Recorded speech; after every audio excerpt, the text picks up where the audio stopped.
I think the feeling of being in the water is incredible. It's always like you're flying.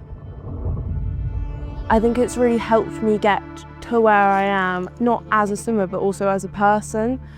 When I set a goal in mind, I'll do everything there is to achieve it.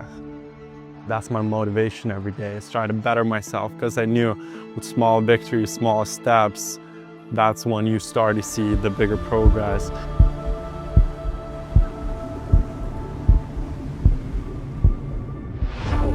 Swimming to me is a huge journey. It gives me such a sense of purpose, and I find such pride to say that I swim. So swimming has honestly changed my life in some sort of way, but part of me now, part of my character, part of who I am as an athlete, a swimmer, and a person who wants to better myself every single day. Okay, Manchester, you've got my whistle, okay, mate?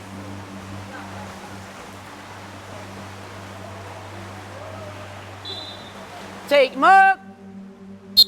I'm Mantas Korspelas. I'm year 12 and I've joined here since year 11. I'm a swimmer here at Mount Kelly, swim backstroke. It's been a year and a half now since I first came here, so it's been a blast. I didn't really like school in Lithuania. I felt like I was dragging myself. So leaving home was a really tough decision to make, but I knew for results to be achieved, there has to be sacrifices. Around summer 2023, I realized I wanted something different. I want to get into that next level in the sport and surround myself in the environment where I could compete and I could improve myself every single day. And that's where the looking and searching for a school for me to go to for the best swimming and academics, I would ask so many people, and all of them said Mount Kelly would be the best option for you. So that's when I went into contact with them, and the rest is history.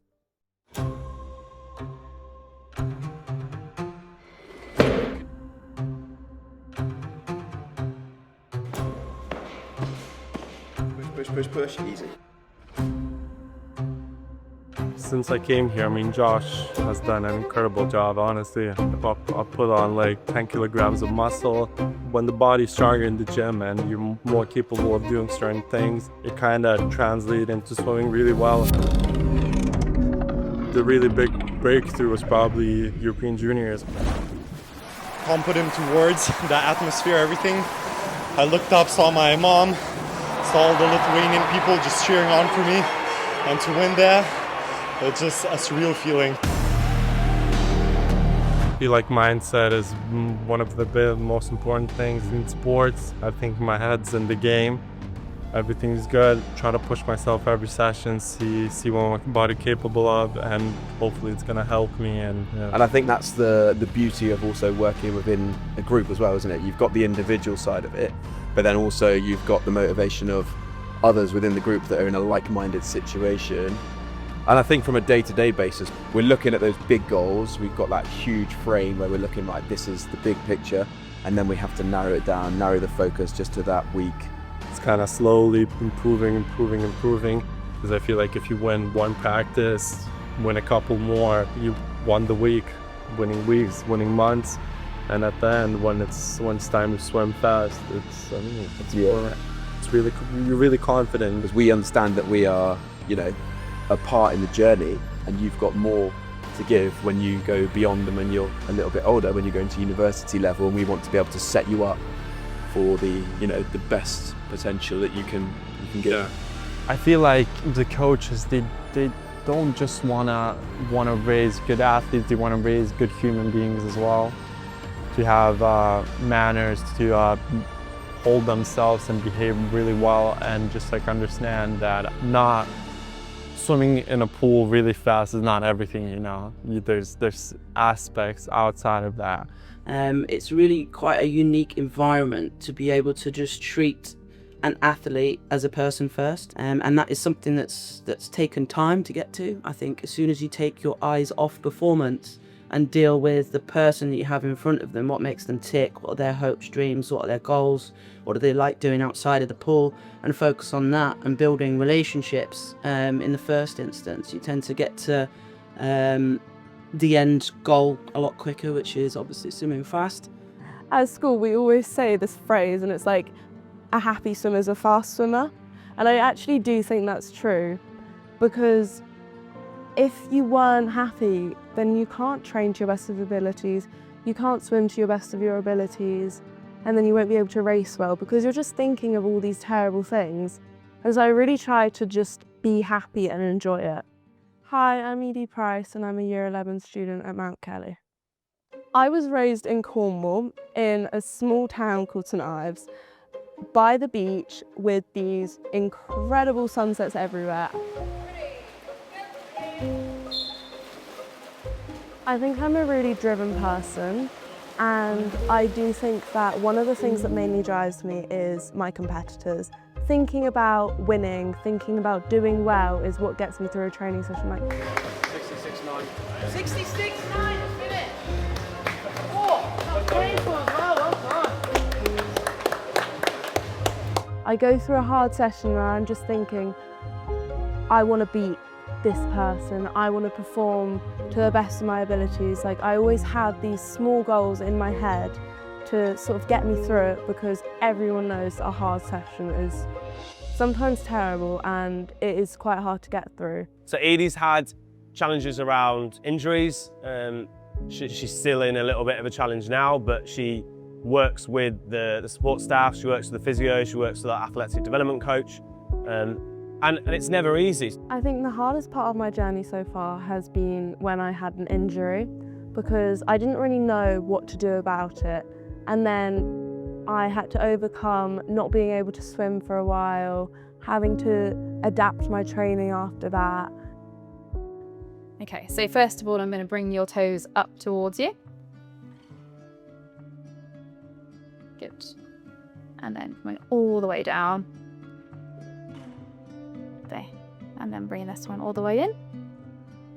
Perfect. And how long has this been going on for?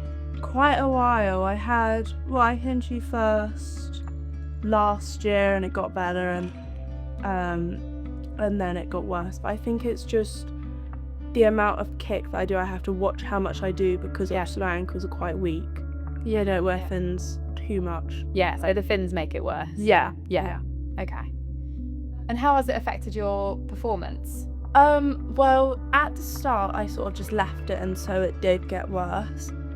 I wasn't able to train kick, and then when it got really bad I took a bit of time off to try and let it reset, and that's when my performances started to like not be as good. Yeah, and we had to take that break out in order to rehab that ankle to Yeah. a point where you then could go back into Yeah. full training schedule. Yes, but now, because I've been able to recover, I'm now swimming a lot better than I did before, Yeah. because I gave myself the time to rest. And how did you feel the support from coaches and the physio team as well? Do you feel like that helped with your recovery? Yeah, I think it's just like, it's the best community you can have around here, because you've got coaching staff, I've got my house members, that like, you've got everyone who just help you out. Yeah. And like, they're always there to listen, they're there to help you through everything. And I think if I was in a different place to here, I'm not sure whether I'd have been able to keep going, because it was quite tough, to be fair. I feel like sometimes you think, well, what's the point? But there is really a point. Yeah, especially when you're in those trenches of an injury. Yeah. To have that support system becomes even more evidently important. Yeah, and it makes you feel good about yourself, knowing that people do actually care about how you do. And there's people, I remember, like, I would think, why am I still doing this? But then I was like, well, I've got my friends, I want to impress people, I want to impress myself. Yeah. Like, so I think it all just comes down to the coaching staff and the community of the school that really help you through it all.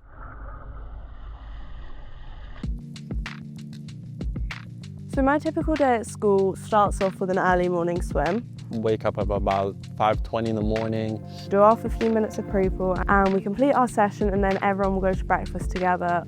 Then I go to a couple lessons, and in the middle of the day during lunch we have another training session, swimming session. In sixth form you get a free, or in my year I have 2 more lessons until the end of the day.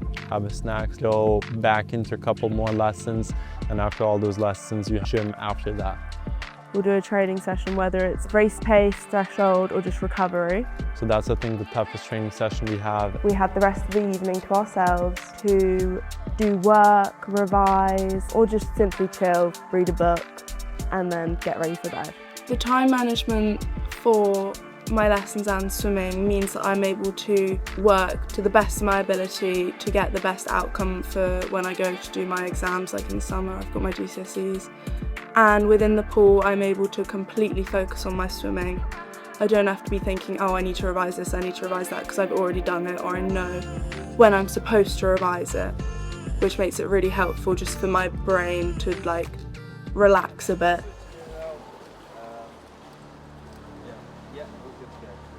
Right, so we're going to go, Mantas will go in on his broken swim first, there you go, and then we'll get Neve to film that, yeah? So you'll film Mantas's broken swim. Yeah, perfect.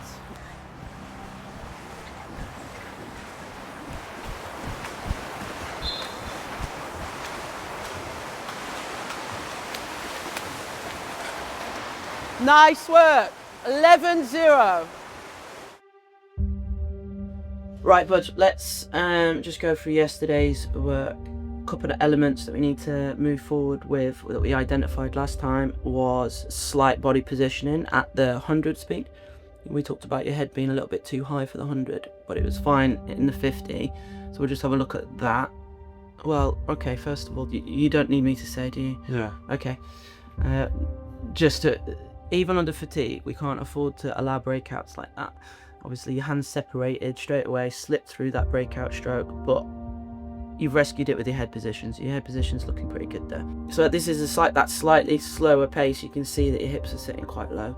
All right, and actually the other thing you need to consider here is you're coming out to the end of the stroke here and your hands are cupped. See that? Yeah. Yeah. Need to be straight. Yeah, straight, fingers straight, completely flat, thinking about the full forearm into that palm with your thumb sticking out ideally, because you can just see the loss of power there towards the end. And I think at low level as well, you can afford to come a little bit deeper and allow your hips to drive that movement a little bit better. So if you're leading this process and going fingers down, your hip then follows that trajectory and you're able to go a little bit deeper. All right, I wouldn't recommend doing that for your 50 or your 100, but I'm just saying, like, in terms of increasing efficiency, just think it. But I can't get the catch right because look, you can see my hand going in kind of flat. It's also but it's because, like, you think it's all hips. Yeah, 100%. Also, from one side with your hips to the next should be, it should accelerate. So yeah, slow, fast, and that bit will straight away at that last little part of that movement should give you that angle here on the hand. Yeah. Okay. Yeah. But all things considered, pretty good.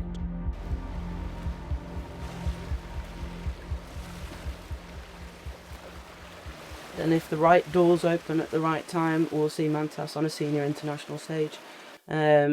The last Olympic medalist we had at Mount Kelly was a 200 fly swimmer called Federico Badisa. Federico Badisi is in lane number 6.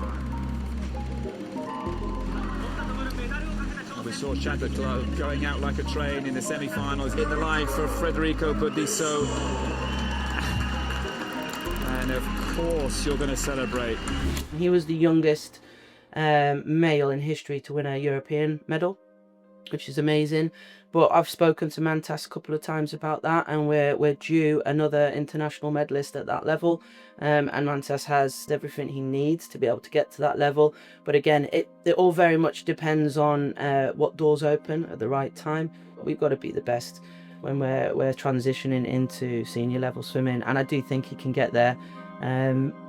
So far so good, so we'll see. I generally can see Edie going on to be a senior level athlete. What that looks like for her, I don't know. I would like to think she's going to stay in the UK and hopefully transition into one of the Aquatic GB performance centres. If she does that, you'd like to think she could be making world champs, she could be making Olympics. She has the talent to do that, and it's what the next couple of years looks like, and it's our job and our responsibility to try and open those doors for her, because in reality that's going to happen after her time at Mount Kelly. So we can just give her as much opportunity as we can and open those doors in the hope that she goes on to bigger and better things. Every swimmer dreams of being in the Olympics, I remember I watched Paris and it was just incredible. So I think that ultimately my goal would be to make the Olympics. Just the thought of having this chance to be able to make it would just be insane, and it's what I've worked for ever since I was little, and I think it's what really is always in the back of my mind. So winning an Olympic medal would honestly mean the world to me, because a lot of people chase their whole lives just to qualify for the Olympics, just to swim there. That would be nice, but I want to win at the Olympic level. That's what I'm chasing after in a really, really long period of time now. It's not like a year's goal, because the Olympics happen every 4 years. But I know, and sometimes I look at it, okay, I have like 3.5 years. How can I get prepared for the Olympics the best? So I would have the best chance at making a semifinal, final, or winning, But I don't look at it every single day being like, I'm training for the Olympics right now. No, I'm training for smaller steps that could help me and lead me into the Olympics.